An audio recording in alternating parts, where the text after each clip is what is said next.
হয়েছে ঈদের ছুটি, ঘরমুখী মানুষের চাপ, দেশে টানে দিলাম পারি অচিন পথে আপন ছাড়ি। আসসালামু আলাইকুম, সবাইকে ঈদ মুবারক। পবিত্র মাহে রমজান আমাদের কাছ থেকে বিদায় নিল এবং চলে আসলো পবিত্র ঈদুল ফিতর। দীর্ঘ এক মাস অপেক্ষার পরে আমরা পেতে চললাম পবিত্র ঈদুল ফিতর। ঈদ মুবারক ঈদ। দীর্ঘ এক মাস পবিত্র মাহে রমজানে আমরা অনেক কিছু দেখেছি, অনেক কিছু শিখেছি, অনেক কিছু বুঝেছি। প্রথম 10 দিন ছিল নিত্য প্রয়োজনীয় দ্রব্যমূল্যের দামের ঊর্ধ্বগতি। পরবর্তী 10 দিন এবং যে লাস্টের 10 দিনও ছিল কাপড় ব্যবসায়ীদের গলা কাটা দাম।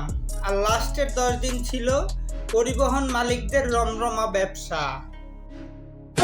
লাস্ট চলে আসলো পবিত্র ঈদুল ফিতর। শুরু হলো ঈদের 7 দিনের ছুটি। ভোর থেকেই পথে পথে রাজধানী ছেড়ে যাওয়া মানুষের ভিড়। রাজধানী সারতে শুরু করেছে অনেক ঘরমুখী মানুষ।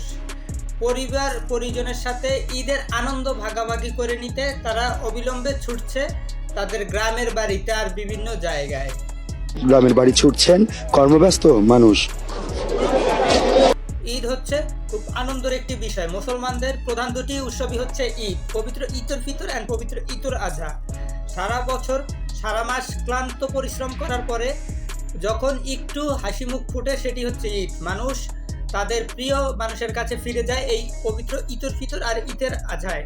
তাছাড়া সারা বছর কিন্তু তারা প্রচুর পরিশ্রম করে প্রিয় মানুষের মুখে হাসি ফোটানোর জন্য। পরিশেষে সবাইকে অনেক অনেক পবিত্র ঈদুল ফিতরের শুভেচ্ছা, দোয়া আর ভালোবাসা রইল। আপনারা যাতে নিজের প্রিয়জনের কাছে খুব দ্রুত পৌঁছাতে পারেন আর সবার যাত্রা খুব শুভ হোক। সবাই ভালো থাকবেন, সুস্থ থাকবেন। আসসালামু আলাইকুম।